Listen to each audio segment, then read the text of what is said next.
Dear students, this is our fifth video on the topic scalar and vector. In this lecture, we are going to study how to calculate magnitude and direction of resultant vector. दोन वेक्टरचे addition केल्यानंतर जो resultant vector आपल्याला मिळणार आहे त्याचं magnitude and direction आपल्याला calculate करायचं आहे. एक मॅथमॅटिकल डेरिव्हेशन घ्यायचं आहे.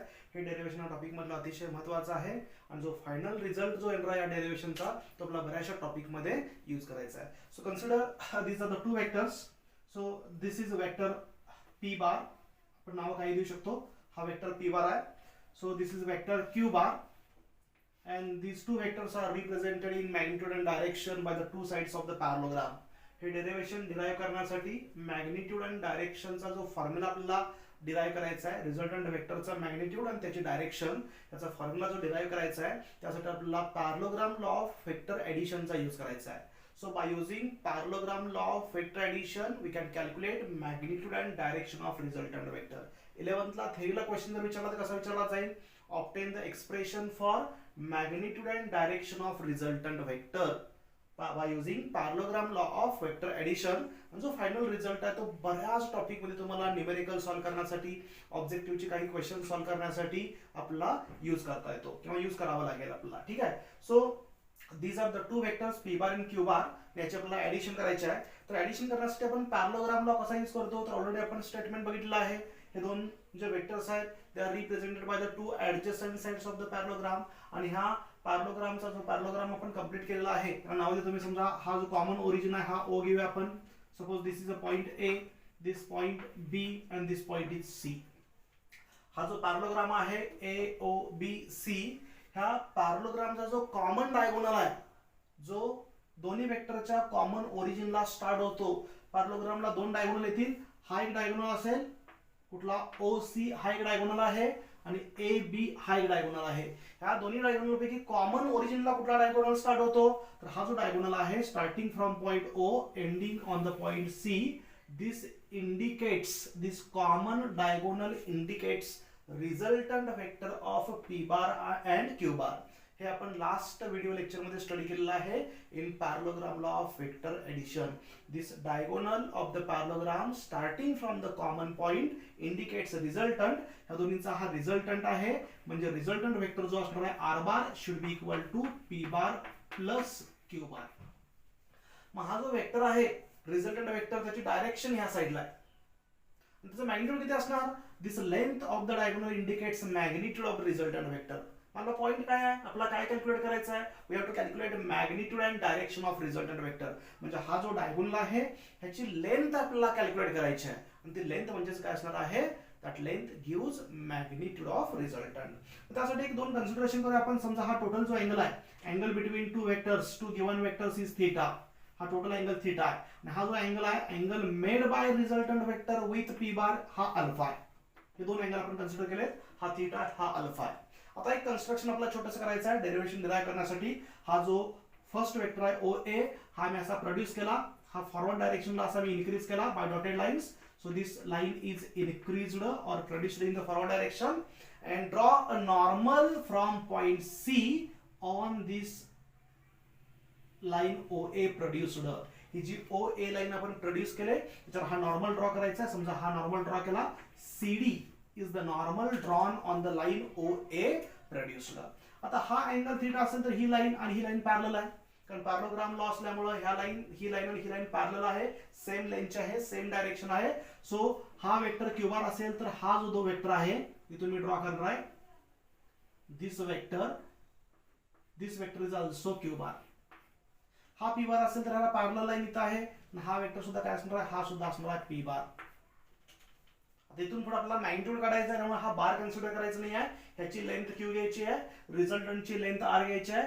ही लेंथ क्यू येईल, ही लेंथ पी येईल आणि ही लाइन सुद्धा किती येईल? पी येईल. ठीक आहे. आता ह्या दोन पॅरलल लाइन असतील तर हा अँगल थीटा असेल तर हा अँगल सुद्धा थीटा येणार. हा थीटा आला. आता ह्या ट्रायंगल मध्ये तुम्ही प्रोसिजर लक्षात ठेवा. डेरिव्हेशन फिजिक्स मध्ये डेरिव्हेशन डिराइव करताना काय पाठांतर वगैरे करायचं नाही आहे. स्टेप्स लक्षात ठेवायचे कशानंतर आपल्याला काय करायचं आहे. ठीक आहे.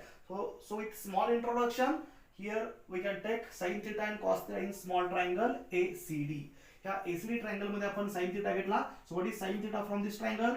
So sin of theta from this triangle, sin theta म्हणजे काय असणार आहे? Sine theta is equal to opposite side upon hypotenuse. So opposite side is CD, हा CD आणि हायपोटेनियस किती आहे, हायपोटेनियस म्हणजे हा जो कर्ण आहे तो किती आहे, AC is equal to Q आहे. So CD upon Q. ह्याच्यावर आपल्याला काय मिळालं, तर इथं आपल्याला CD ची व्हॅल्यू मिळते बघा. त्याच्यामध्ये BC ची व्हॅल्यू आपल्याला माहिती आहे P, CA ची व्हॅल्यू माहिती आहे Q, OA ची व्हॅल्यू माहिती आहे P, OB ची व्हॅल्यू माहिती आहे आपल्याला Q, OC ची व्हॅल्यू आपल्याला माहिती आहे R. फक्त ह्या दोन व्हॅल्यूज माहित नाही आहेत. त्या व्हॅल्यूज कॅल्क्युलेट करण्यासाठी आपण ह्या ट्रायंगल मध्ये एकदा sin थिटा घ्यायचा आणि एकदा cos थिटा घ्यायचा. So from this triangle sin theta is equal to CD upon Q. So Q is equal to Q ची व्हॅल्यू आपल्याला मिळते, सॉरी CD ची व्हॅल्यू मिळते आपल्याला. CD is equal to Q sin of theta. This is equation number 1. हे equation 1 मिळालं आपल्याला. ठीक आहे. असं आपण यामध्ये जर cos थिटा घेतला in this triangle, cos theta काय म्हणणार आहे, cos of theta is equal to adjacent side upon hypotenuse. ह्या ट्रायंगल मध्ये थिटाचे ऍडजसेंट साइड कुठले आहे, लगतची बाजू AD. So AD upon hypotenuse किती आहे, तर Q आहे. हा Q आला. याच्यावरून सेकंड व्हॅल्यू आपल्याला मिळते की AD is equal to Q cos of theta. AD is equal to Q cos of theta. हे इक्वेशन नंबर मिळालं 2. म्हणजे ह्या ट्रायंगल वरून आपल्याला दोन व्हॅल्यू मिळाल्या ज्या अननोन आहेत आपल्यासाठी. AD ची व्हॅल्यू मिळाली Q cos थिटा आणि CD ची व्हॅल्यू मिळाली Q sin ऑफ थिटा. आता मेन स्टेप आपल्याला करायची आहे की हा जो मोठा ट्रायंगल दिसतो OCD, हा ट्रायंगल, ह्या ट्रायंगल मध्ये पायथागोरस थेरम अप्लाय करायचा आहे. So by applying Pythagoras theorem for the triangle OCD we can write OC square is equal to, अतिशय सिंपल डेरिवेशन आहे बघा. OC square is equal to OD square. हा मोठा triangle घ्यायचा आहे. OC square is equal to OD square plus CD square.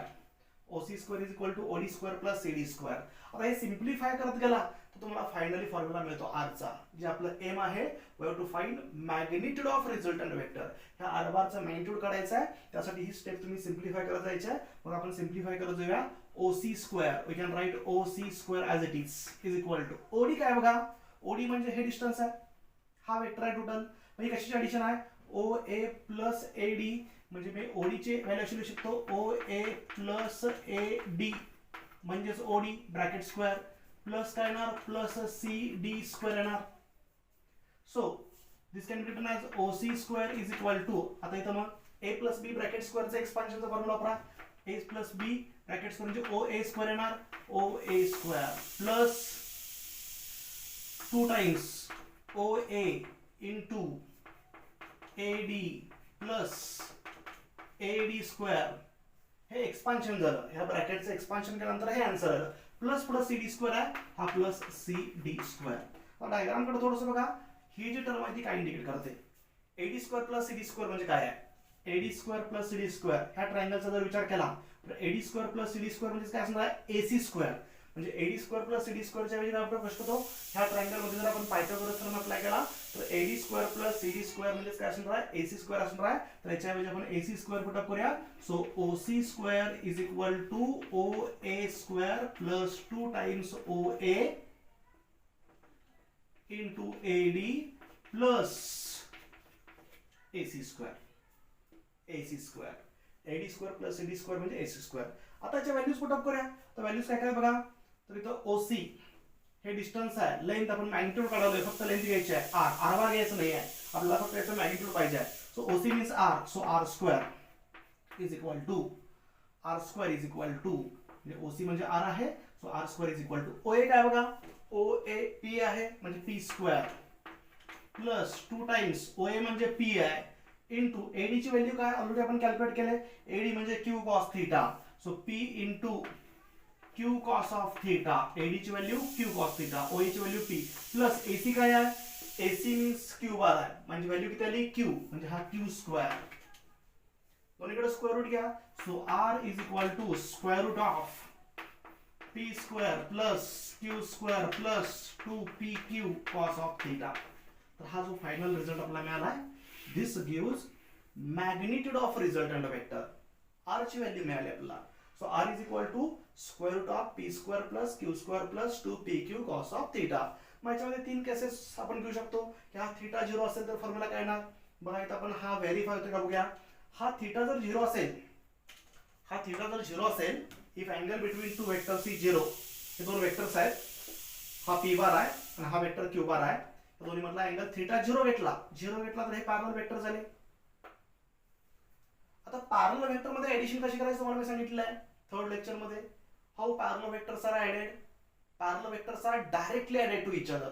Parallel असतील तर directly addition करतो आपण आणि अँटी पॅरलल असतील तर डायरेक्टली सबट्रॅक्शन करतो. म्हणजे दोन वेक्टर पॅरलल असतील तर यांचा रिझल्ट काय येणार, p + 2 डायरेक्ट यायला पाहिजे. तर आपण पुट अप करूया. जर पॅरलल वेक्टर असेल तर थीटा 0 आला, cos 0 ची व्हॅल्यू 1 आली. cos 0 ची व्हॅल्यू जर 1 घेतली तर इथं 2pq आला, म्हणजे square root of p² + q² + 2pq. हा cos थीटा तर 1 आला, cos 0 ची व्हॅल्यू 1 आहे. मग हे जे राहिलेली जी व्हॅल्यू आहे p² + q² + 2pq हे कशाचे एक्सपान्शन आहे, तर हे एक्सपान्शन आहे p + q ब्रॅकेट स्क्वेअरचं. थीटाची व्हॅल्यू जर 0 पुट अप केली आपण, cos 0 ची व्हॅल्यू 1 येणार. cos 0 ची व्हॅल्यू 1 घेतली तर हे जे एक्सपान्शन आहे ते p + q ब्रॅकेट स्क्वेअरचं आहे. मग ब्रॅकेटचा स्क्वेअर आणि हा स्क्वेअर रूट कॅन्सल होणार, म्हणजे राहिलं काय r = p + q. म्हणजे जर वेक्टर पॅरलल असतील तर इथे डायरेक्ट ऍडिशन होते. म्हणजे आपण हा डिराइव्ह केलेला फॉर्म्युला अगदी बरोबर आहे. So r = √p² + q² + 2pq cos of theta.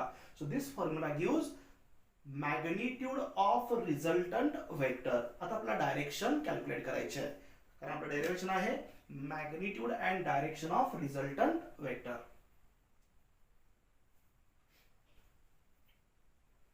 तर ह्या डेरिव्हेशन मधला जो हा पार्ट आहे मॅग्निट्यूड ऑफ रिझल्टंट वेक्टर, त्याचा फॉर्म्युला आपण डिराइव्ह केला. मी फॉर्म्युला इथे लिहितो परत. जो आपण फॉर्म्युला डिराइव्ह केला होता तो इथे लिहितो. तर आपला फॉर्म्युला होता r = p² + q² + 2pq cos of theta. हा फॉर्म्युला आपण डिराइव्ह केलेला आहे. आता आपल्याला काढायचा डायरेक्शन ऑफ रिझल्टंट वेक्टर. आता हा रिझल्टंट वेक्टर आहे तो ह्या डायरेक्शनला आहे. कळतंय का बघा, हा p बार आहे, हा q बार आहे आणि दोन्हींच्या मध्ये हा जो आहे ऑरेंज कलरने दाखवलेला हा रिझल्टंट वेक्टर आहे. ह्याचे डायरेक्शन दाखवायचं म्हणजे इनडायरेक्टली काय काढायचं आपला हा अँगल अल्फा काढायचा. म्हणजे अल्फा अँगल माहित असेल तर अल्फा वरून आपण याची डायरेक्शन सांगू शकतो. कशी, समजा अल्फाची व्हॅल्यू 0 असेल, हा वेक्टर तर आपण हलवायचा नाहीये. अल्फाची व्हॅल्यू 0 असेल तर हा वेक्टर अलॉंग p बार असणार. अल्फाची व्हॅल्यू 90 असेल, हा p बार आहे आणि अल्फाची व्हॅल्यू 90 आहे, तर रिझल्टंट वेक्टर असा परपेंडिक्युलर टू p बार असेल, म्हणजे वर असेल. अल्फाची व्हॅल्यू जर 180 येत असेल तर p बार इकडे असेल तर रिझल्टंट सुद्धा कुठे येणार, ह्या डायरेक्शनला येणार. म्हणजे अल्फाची जी व्हॅल्यू आहे, अल्फा जो अँगल आहे, that angle decides the direction of resultant vector. So to calculate the direction of resultant vector we have to calculate this angle alpha. मग हा अँगल जर अल्फा कॅल्क्युलेट करायचा असेल तर हा जो मोठा ट्रायंगल आहे ज्याच्यामध्ये आपण पायथागोरस थेरम अप्लाय केलता, त्या ट्रायंगल मध्येच आपण tan थीटा घेऊया, tan अल्फा घेऊया. So tan of alpha = tan थीटाची बेसिक डेफिनेशन काय, tan theta means opposite side upon adjacent side. So tan alpha means opposite side upon adjacent side. ह्या अँगलची अपोजिट साइड काय आहे, CD. So CD upon adjacent side काय आहे, adjacent side आहे OD. हे सिंप्लिफाय केलं की तुम्हाला अल्फा मिळणार. So tan of alpha = CD ची व्हॅल्यू किती आहे, ऑलरेडी आपण कॅल्क्युलेट केलं इथं. CD ची व्हॅल्यू आहे q sin theta. So q sin of theta. आणि OD ची व्हॅल्यू किती आहे, तर OD ची व्हॅल्यू मी अशी पुट अप करू शकतो. OD म्हणजे हे डिस्टन्स आहे, OD मीन्स OA + AD, म्हणजे P + AD, म्हणजे P + AD. So what is tan of alpha? Tan of alpha = q sin of theta upon p plus AD ची व्हॅल्यू कॅल्क्युलेट केली आपण, q cos theta. So q cos of theta. हा tan अल्फाचा formula आहे. Alpha काढायचा असेल तर tan ह्या साइडला जाईल. So alpha = tan inverse of, हा या साइडला गेला की tan इनवर्स होतो, tan inverse of q sin of theta upon p plus q cos of theta. So this is the final formula for alpha. And हा जो फॉर्म्युला आहे, this gives direction of resultant vector. आता ह्या फॉर्म्युलावर based problems आहेत किंवा ह्या फॉर्म्युलावर based बरेचसे problems आहेत. आता 11th स्टँडर्ड मधले जे विद्यार्थी आहेत ज्यांना लॉग टेबल कसा यूज करायचं माहित नाही आहे, त्यांच्यासाठी लॉग टेबलचा स्टडी झाल्याशिवाय आपण हा प्रॉब्लेम सोडवू शकत नाही आहे. tan इनवर्स कसा बघायचा लॉग टेबल मध्ये, साइन इनवर्स कसा बघायचा किंवा साइन थीटा कसा बघायचा, तर लॉग टेबलसाठी आपल्याला एक 5 ते 6 लेक्चर्स घ्यावे लागणार आहेत. लॉग टेबल कसा बघायचं हे आपल्याला जेव्हा कळेल तर आपण हे न्यूमेरिकल्स हे सॉल्व्ह करू शकतो. तत्पूर्वी आपण हे डेरिव्हेशन बघूया. सो अल्फाचा फॉर्म्युला मिळाला, alpha = tan inverse of q sin theta plus upon P plus Q cos theta. तर नवीन जे टेक्स्टबुक आलेलं आहे 11चं त्याच्यामध्ये हा एक अँगल बीटा घेतलेला आहे. ऍक्च्युली काय गरज नाही आहे. हा अल्फा जो आहे हा सुद्धा डायरेक्शन दाखवतो आणि बीटा सुद्धा डायरेक्शन दाखवू शकतो. बीटाची जर व्हॅल्यू काढायची असेल सिमिलरली तर असा सेम फॉर्म्युला येतो, फक्त इथं पीच्या ऐवजी क्यू आणि क्यूच्या ऐवजी पी. म्हणजे बीटाचा फॉर्म्युला काय बघा, tan बीटा और beta is equal to tan inverse of P sine theta upon Q plus P cos theta. Derive करायची गरज नाही आहे, हा फॉर्म्युला सफिशियंट आहे. So this gives direction of resultant vector. आणि मग हा जो आपण रिझल्टंट मॅग्निट्यूड ऑफ रिझल्टंटचा फॉर्म्युला बघितला आहे, हा इक्वेशन नंबर मी देतो. दिस इज इक्वेशन नंबर 3 आणि दिस इज इक्वेशन नंबर 4. हे दोन्ही फॉर्म्युले तुम्हाला लक्षात ठेवायचे आहेत. बरेचसे ऑब्जेक्टिव्हचे क्वेश्चन सॉल्व्ह करताना तुम्हाला हे फॉर्म्युले यूज करावे लागतील. या दोन्ही फॉर्म्युलामध्ये थीटाची व्हॅल्यू 0 पुटअप करून फॉर्म्युला सिम्प्लिफाय करता येईल. If two vectors are parallel to each other, R ची व्हॅल्यू काढता येईल, अल्फाची व्हॅल्यू काढता येईल. If two vectors are mutually perpendicular to each other, थीटाची व्हॅल्यू 90 असणार. थीटाची व्हॅल्यू 90 पुटअप केला की याचा एक फॉर्म्युला मिळेल, याचा एक फॉर्म्युला मिळेल. And if two vectors are exactly anti parallel to each other, या दोन्ही मधला अँगल जर 180 असेल, थीटा इज इक्वल टू 180 असेल, तरी सुद्धा आपण आर ची व्हॅल्यू आणि अल्फाची व्हॅल्यू सिम्प्लिफाय करून आपण ती कॅल्क्युलेट करू शकतो. तर ह्या 3 केसेस पूर्वीच्या सिलेबसच्या बुक मध्ये होत्या, नवीन बुक मध्ये त्या केसेस दिलेल्या नाही आहेत. तरी लक्षात ठेवा, हे दोन फॉर्म्युल्यामध्ये आपण डिफरंट केसेस घेऊ शकतो. If vectors are parallel to each other, vectors are perpendicular to each other आणि vectors are anti parallel to each other. आता बेसिक बघा, दोन वेक्टर जर एकमेकाला परपेंडिक्युलर असतील, थीटाची व्हॅल्यू 90 येणार, cos 90 ची व्हॅल्यू 0 येणार. ही व्हॅल्यू 0 असेल तर ही पूर्ण व्हॅल्यू 0 आली, कारण cos थीटाची व्हॅल्यू 0 आहे, थीटाची व्हॅल्यू 90 आहे, cos 90 ची व्हॅल्यू 0 असते, ही टर्म 0 आली. राहिले काय, square root of P square plus Q square. म्हणजे रिझल्टंट वेक्टरचा फॉर्म्युला काय येणार, r is equal to square root of P square plus Q square. अशा 3 केसेस आपण याच्यामध्ये घेऊ शकतो. So this gives the derivation for magnitude and direction of resultant vector.